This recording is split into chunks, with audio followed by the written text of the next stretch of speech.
When a man journeys into a far country, he must be prepared to forget many of the things he has learned, and to acquire such customs as are inherent with existence in the new land. He must abandon the old ideals and the old gods, and oftentimes he must reverse the very codes by which his conduct has hitherto been shaped.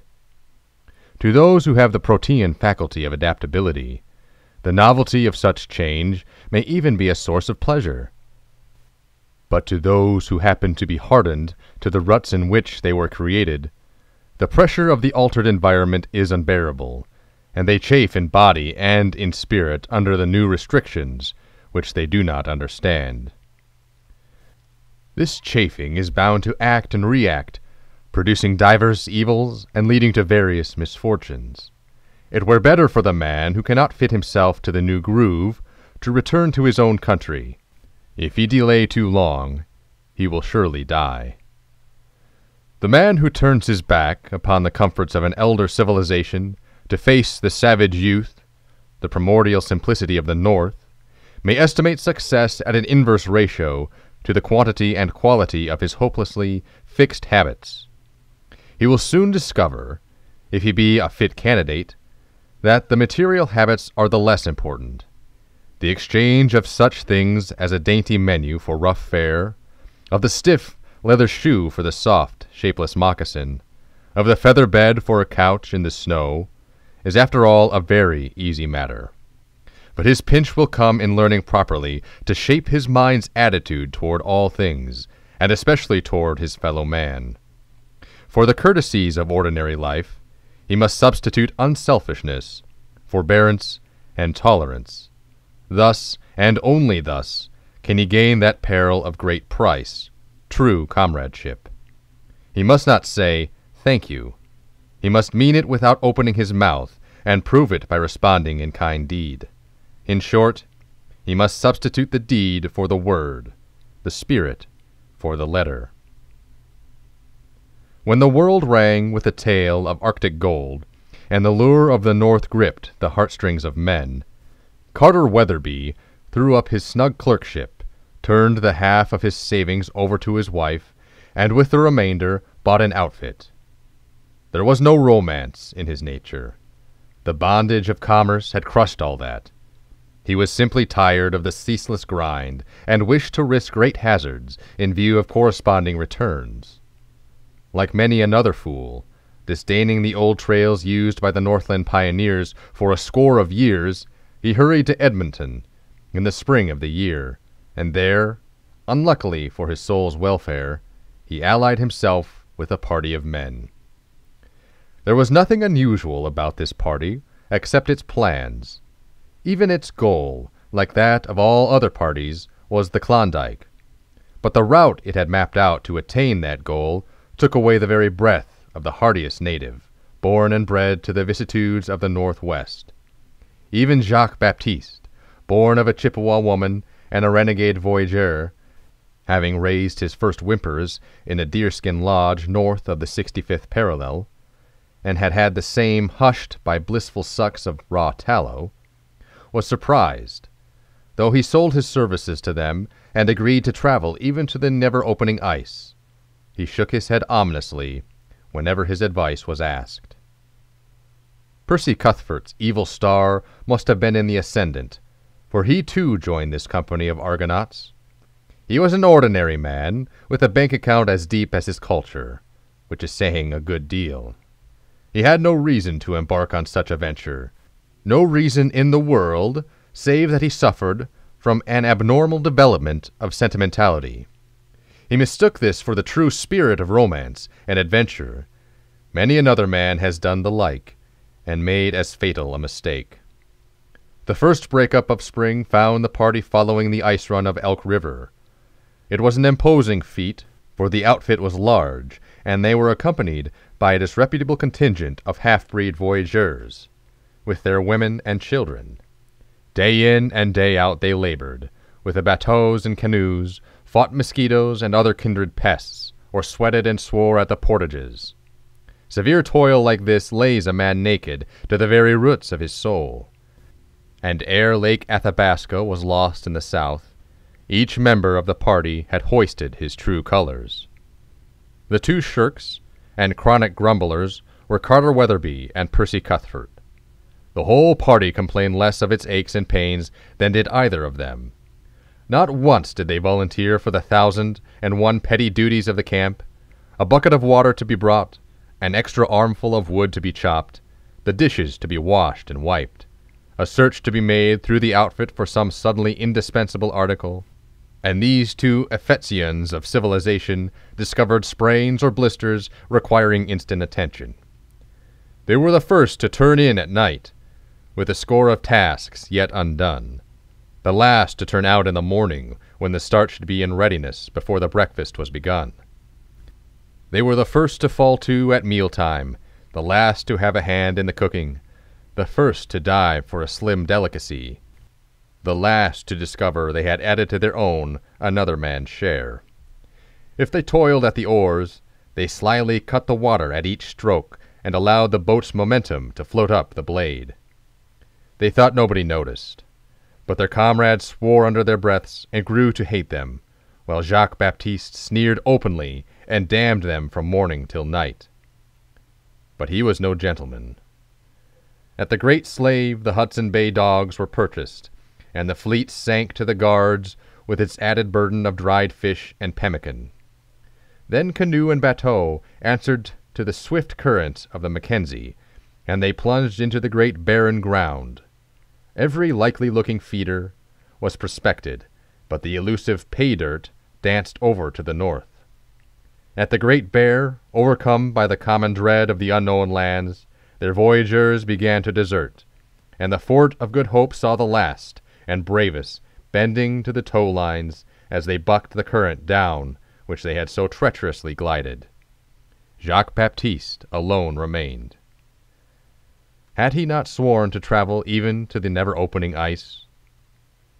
The lying charts, compiled in Maine from heresy, were now constantly consulted, and they felt the need of hurry, for the sun had already passed its northern solstice, and was leading to the winter south again.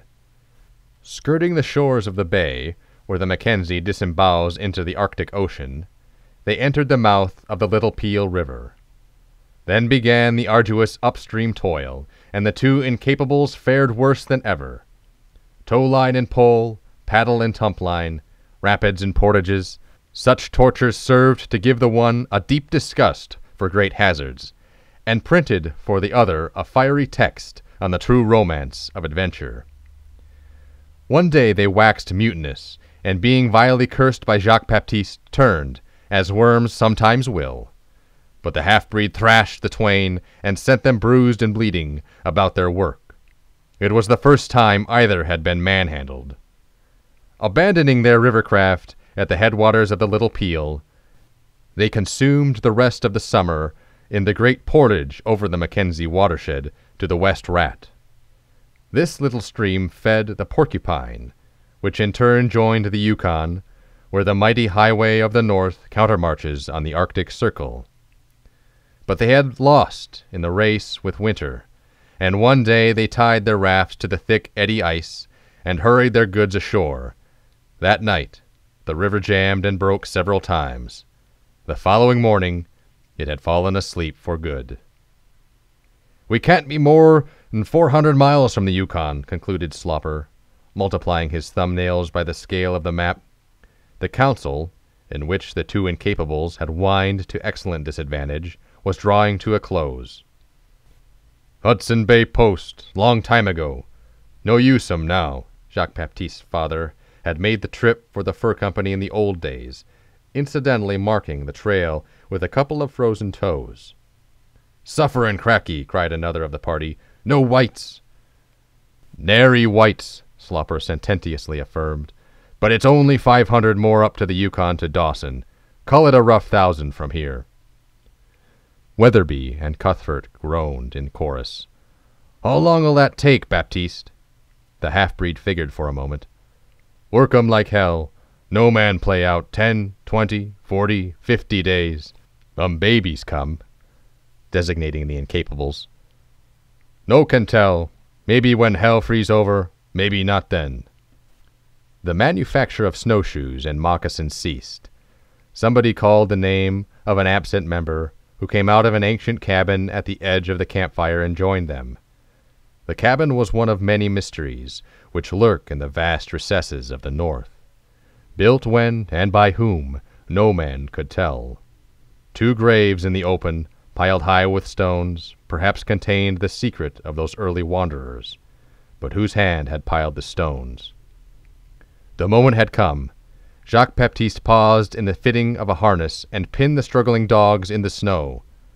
The cook made mute protest for delay, threw a handful of bacon into a noisy pot of beans, then came to attention. Slopper rose to his feet. His body was a ludicrous contrast to the healthy physiques of the incapables. Yellow and weak, fleeing from a South American fever hole, he had not broken his flight across the zones, and was still able to toil with men. His weight was probably 90 pounds, with a heavy hunting knife thrown in, and his grizzled hair told of a prime which had ceased to be.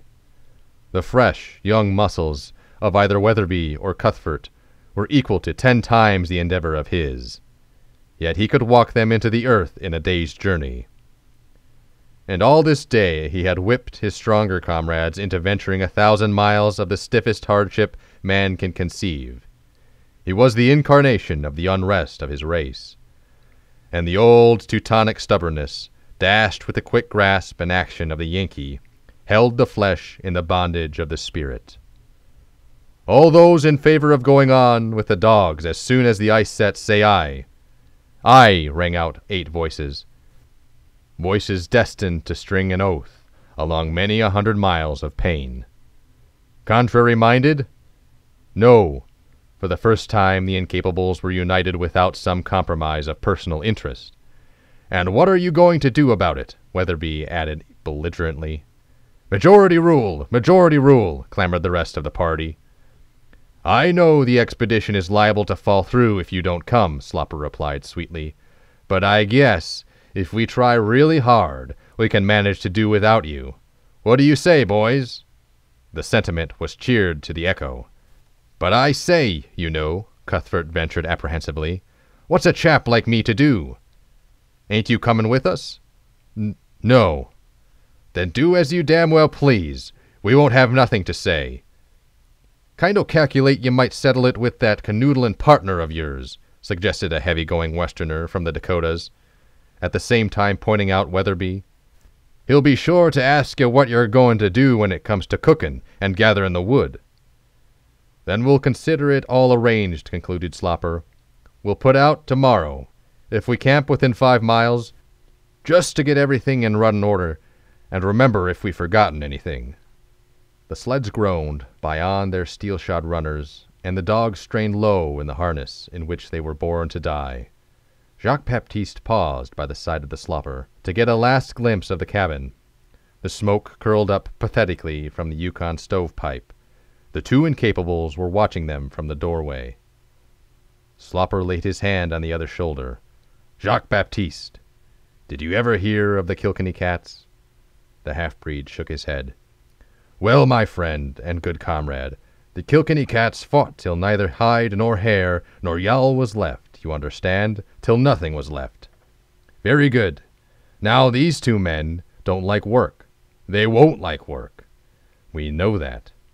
They'll be all alone in that cabin all winter, a mighty long, dark winter.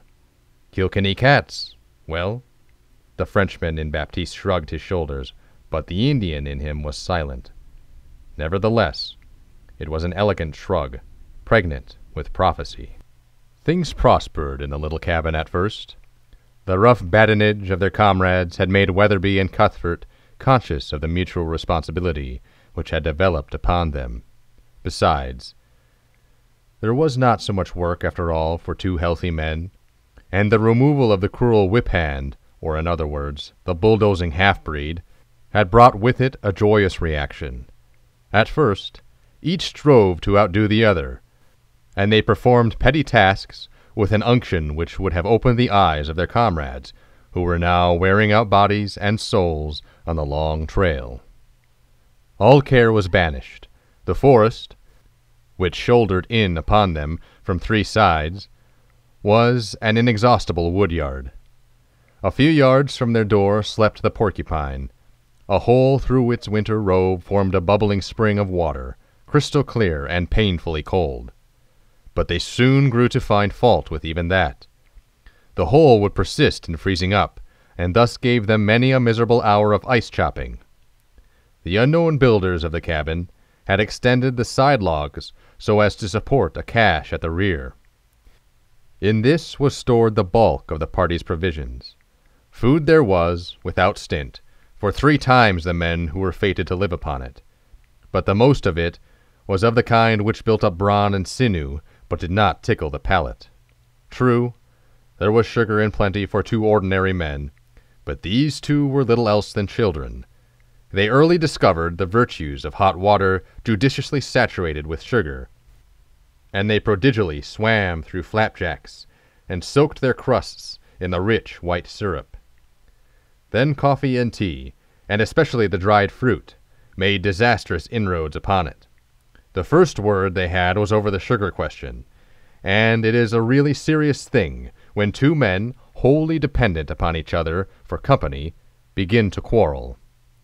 Weatherby loved to discourse blatantly on politics, while Cuthbert, who had been prone to clip his coupons and let the Commonwealth jog on as best it might, either ignored the subject or delivered himself of startling epigrams. But the clerk was too obtuse to appreciate the clever snapping of thought, and this waste of ammunition irritated Cuthbert. He had been used to blinding people with his brilliancy, and it worked him quite a hardship, this loss of an audience. He felt personally aggrieved and unconsciously held his mutton-headed companion responsible for it. Save existence, they had nothing in common, came in touch on no single point.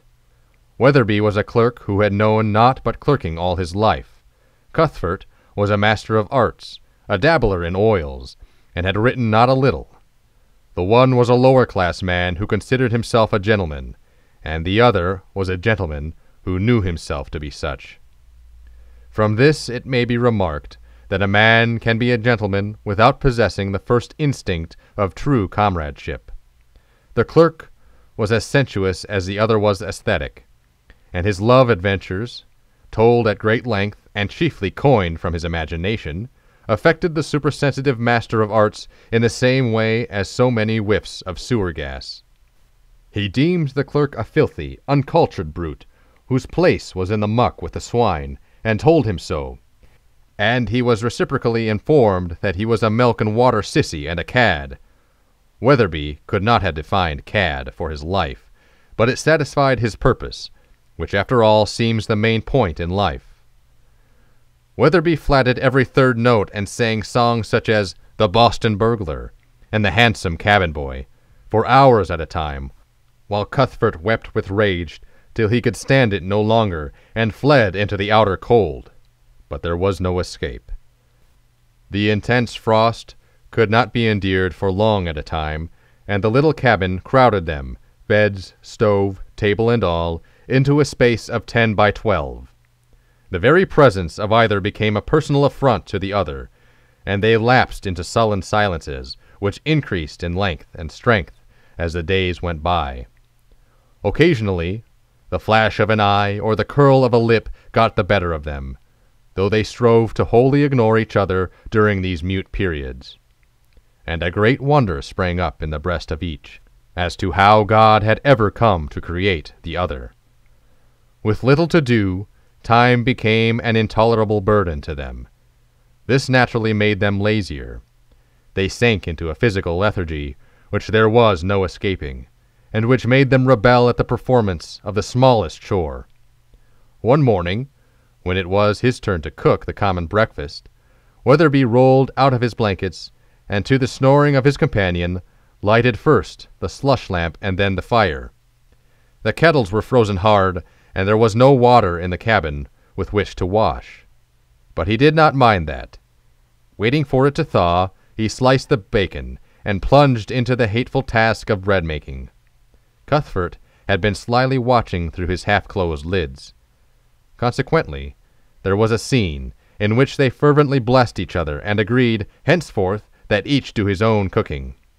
A week later, Cuthbert neglected his morning ablutions, but none the less complacently ate the meal which he had cooked. Weatherby grinned. After that, the foolish custom of washing passed out of their lives. As the sugar pile and other little luxuries dwindled, they began to be afraid they were not getting their proper shares, and in order that they might not be robbed, they fell to gorging themselves.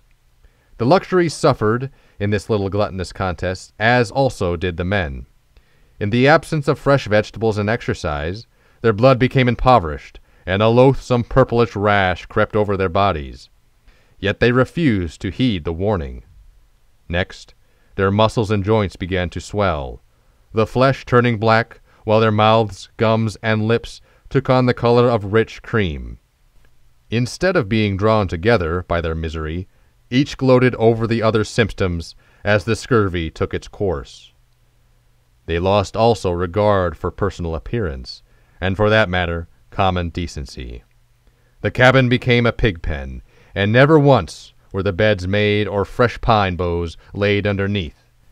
Yet they could not keep to their blankets, as they would have wished, for the frost was inexorable, and the firebox consumed much fuel. The hair of their heads and faces grew long and shaggy, while their garments would have disgusted a rag-picker. But they did not care. They were sick, and there was no one to see. Besides, it was very painful to move about.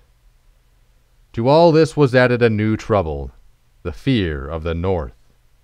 This fear was the joint child of the great cold and the great silence, and was born in the darkness of December, when the sun dipped below the southern horizon for good. It affected them according to their natures.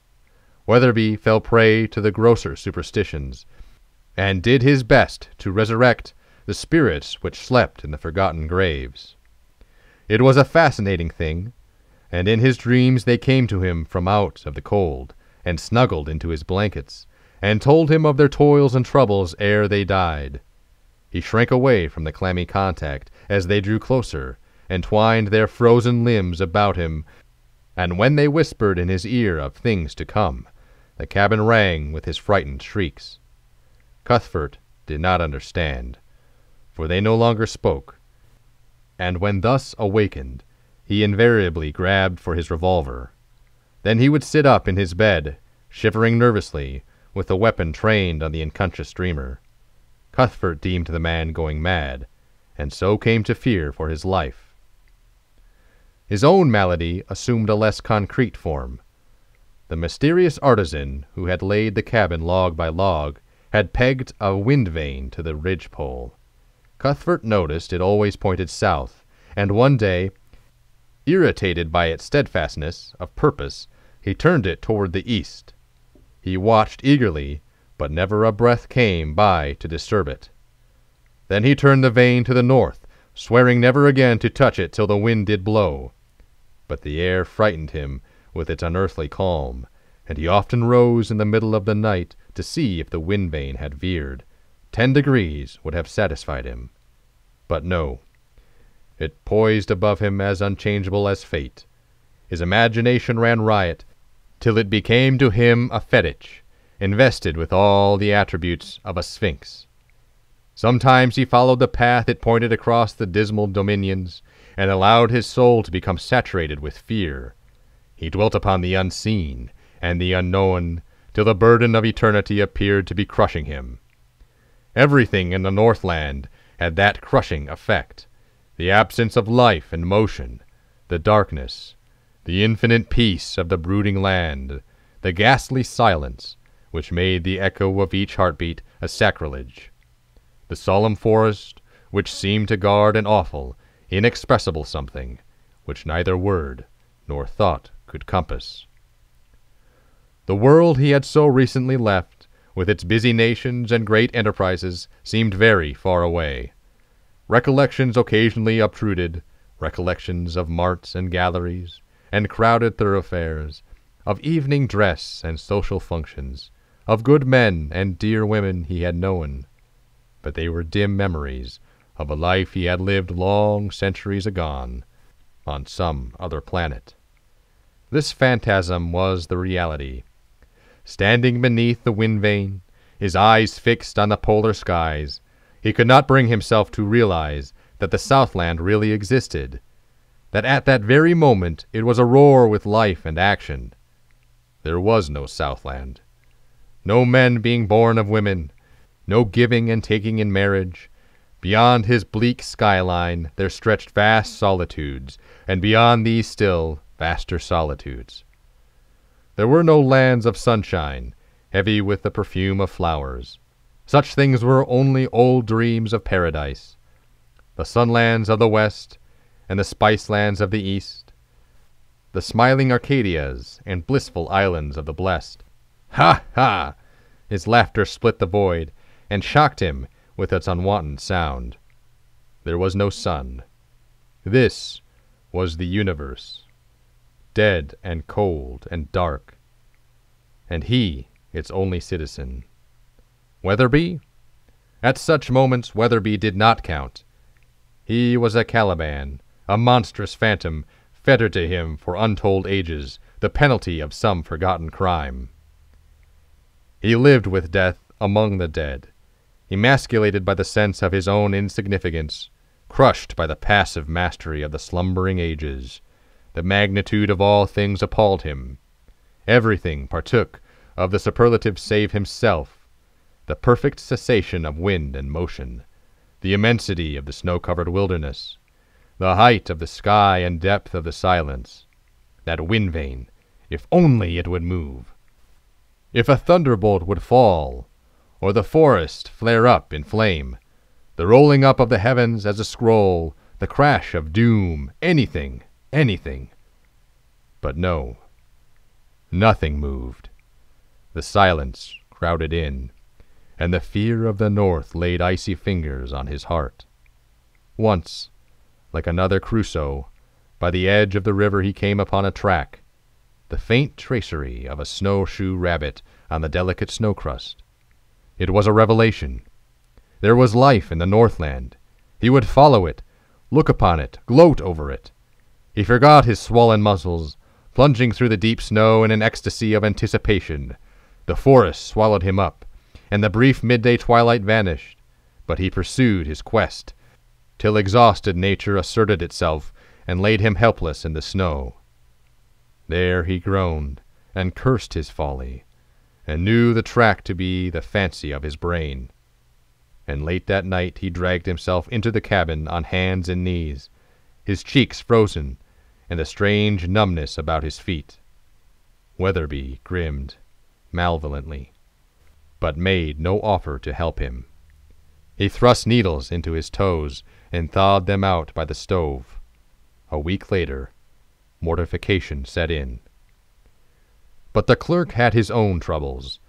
The dead men came out of their graves more frequently now, and rarely left him, waking or sleeping. He grew to wait and dread their coming, never passing the twin cairns without a shudder. One night they came to him in his sleep, and led him forth to an appointed task. Frightened into inarticulate horror, he awoke between the heaps of stones, and fled wildly to the cabin. But he had lain there for some time, for his feet and cheeks were also frozen. Sometimes he became frantic at their insistent presence, and danced about the cabin, cutting the empty air with an axe, and smashing everything within reach. During these ghostly encounters, Cuthbert huddled into his blankets, and followed the madman about with his cocked revolver, ready to shoot him if he came too near. But, recovering from one of these spells, the clerk noticed the weapon trained upon him with deadly intent.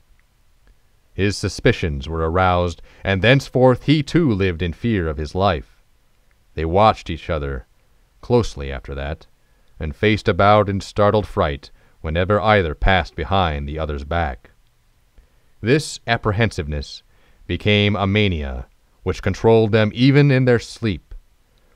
Through mutual fear they tacitly let the slush lamp burn all night, and saw to a plentiful supply of bacon grease before retiring.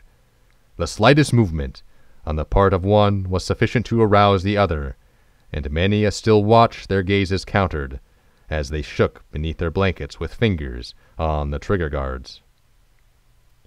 What with the fear of the North, the mental strain, and the ravages of the disease, they lost all semblance of humanity, taking on the appearance of wild beasts, hunted and desperate. Their cheeks and noses, as an aftermath of the freezing, had turned black. Their frozen toes had begun to drop away at the first and second joints. Every movement brought pain, but the firebox was insatiable, wringing a ransom of torture from their miserable bodies. Day in, day out, it demanded its food, a veritable pound of flesh, and they dragged themselves into the forest to chop wood on their knees. Once, crawling thus in search of dry sticks, unknown to each other, they entered a thicket from opposite sides. Suddenly, without warning, two peering deathheads confronted each other. Suffering had so transformed them that recognition was impossible. They sprang to their feet, shrieking with terror, and dashed away on their mangled stumps, and falling at the cabin door, they clawed and scratched like demons till they discovered their mistake. Occasionally, they lapsed normal, and during one of these sane intervals, the chief bone of contention, the sugar, had been divided equally between them. They guarded their separate stacks stored up in the cache with jealous eyes, for there were but a few cupfuls left, and they were totally devoid of faith in each other. But one day Cuthbert made a mistake. Hardly able to move, sick with pain, with his head swimming and eyes blinded, he crept into the cache, sugar canister in his hand, and mistook Weatherby's sack for his own. January had been born but a few days when this occurred. The sun had some time since passed its lowest southern declination, and at meridian now threw flaunting streaks of yellow light upon the northern sky. On the day following his mistake with the sugar bag, Cuthbert found himself feeling better, both in body and in spirit. As noontime drew near and the day brightened, he dragged himself outside to feast on the effervescent glow, which was to him an earnest of the sun's future intentions. Weatherby was also feeling somewhat better, and crawled out beside him. They propped themselves in the snow beneath the moveless wind vane, and waited. The stillness of death was about them. In other climes, when nature falls into such moods, there is a subdued air of expectancy, a waiting for some small voice to take up the broken strain. Not so in the north. The two men had lived seeing eons in this ghostly peace. They could remember no song of the past. They could conjure no song of the future. This unearthly calm had always been the tranquil silence of eternity. Their eyes were fixed upon the north, unseen behind their backs, behind the towering mountains to the south. The sun swept toward the zenith of another sky than theirs. Sole spectators of the mighty canvas, they watched the false dawn slowly grow. A faint flame began to glow and smolder. It deepened in intensity, ringing the changes of reddish yellow, purple, and saffron. So bright did it become that Cuthbert thought the sun must surely be behind it. A miracle, the sun rising in the north. Suddenly, without warning and without fading, the canvas was swept clean. There was no color in the sky. The light had gone out of the day. They caught their breaths in half-sobs, but lo, the air was aglint with particles of scintillating frost, and there, to the north, the wind vane lay in vague outline on the snow. A shadow! A shadow! It was exactly midday. They jerked their heads hurriedly to the south. A golden rim peeped over the mountain's snowy shoulder, smiled upon them an instant, then dipped from sight again. There were tears in their eyes as they sought each other. A strange softening came over them. They felt irresistibly drawn toward each other. The sun was coming back again. It would be with them tomorrow, and the next day, and the next, and it would stay longer every visit. And a time would come when it would ride their heaven day and night, never once dropping below the skyline. There would be no night. The ice-locked winter would be broken. The winds would blow and the forests answer. The land would bathe in the blessed sunshine and renew life. Hand in hand, they would quit this horrid dream and journey back to the Southland. They lurched blindly forward, and their hands met, their poor, maimed hands, swollen and distorted beneath their mittens. But the promise was destined to remain unfulfilled. The Northland is the Northland, and men work out their souls by strange rules, which other men, who have not journeyed into a far country, cannot come to understand. An hour later, Cuthbert put a pan of bread into the oven, and fell to speculating on what the surgeons could do with his feet when he got back. Home did not seem so very far away now. Weatherby was rummaging in the cache. Of a sudden he raised a whirlwind of blasphemy, which in turn ceased with startling abruptness. The other man had robbed his sugar sack. Still, things might have happened differently, had not the two dead men come out from under their stones and hushed the hot words in his throat. They led him quietly, gently from the cache, which he forgot to close. That consummation was reached. That something they had whispered to him in his dreams was about to happen. They guided him gently, very gently, to the woodpile, where they put the axe in his hands. Then they helped him shove open the cabin door, and he felt sure they shut it after him. At least, he had heard it slam, and the latch fall sharply into place. And he knew they were waiting just without, waiting for him to do his task. "Carter!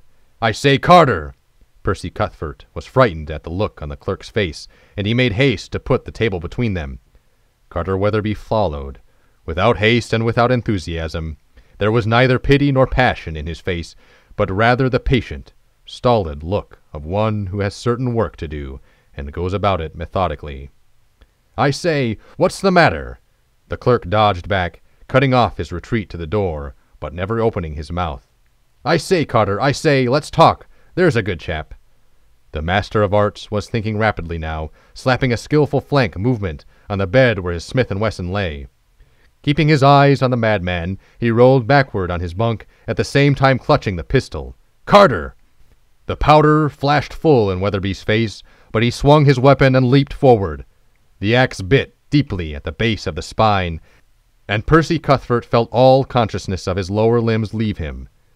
Then the clerk fell heavily upon him, clutching him by the throat with feeble fingers. The sharp bite of the axe had caused Cuthbert to drop the pistol, and as his lungs panted for release, he fumbled aimlessly for it among the blankets. Then he remembered. He slid a hand up the clerk's belt to the sheath knife, and they drew very close to each other in the last clinch. Percy Cuthbert felt his strength leave him. The lower portion of his body was useless. The inert weight of Weatherby crushed him, and pinned him there like a bear under a trap. The cabin became filled with a familiar odor, and he knew the bread to be burning.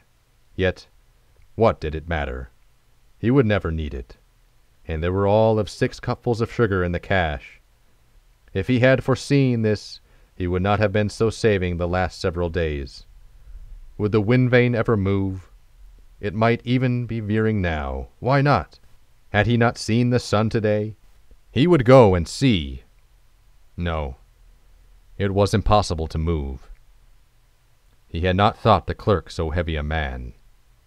How quickly the cabin cooled. The fire must be out. The cold was forcing in. It must be below 0 already, and the ice creeping up the inside of the door. He could not see it, but his past experience enabled him to gauge its progress by the cabin's temperature. The lower hinge must be white ere now. Would the tale of this ever reach the world? How would his friends take it? They would read it over their coffee, most likely, and talk it over the clubs. He could see them very clearly. "Poor old Cuthbert," they murmured. "Not such a bad sort of chap after all." He smiled at their eulogies, and passed on in search of a Turkish bath. It was the same old crowd upon the streets. Strange, they did not notice his moose-hide moccasins and tattered German socks. He would take a cab, and after the bath a shave would not be bad. No, he would eat first, Steak and potatoes and green things. How fresh it all was. And what was that? Squares of honey, streaming liquid amber. But why did they bring so much? Ha, ha! He could never eat it all.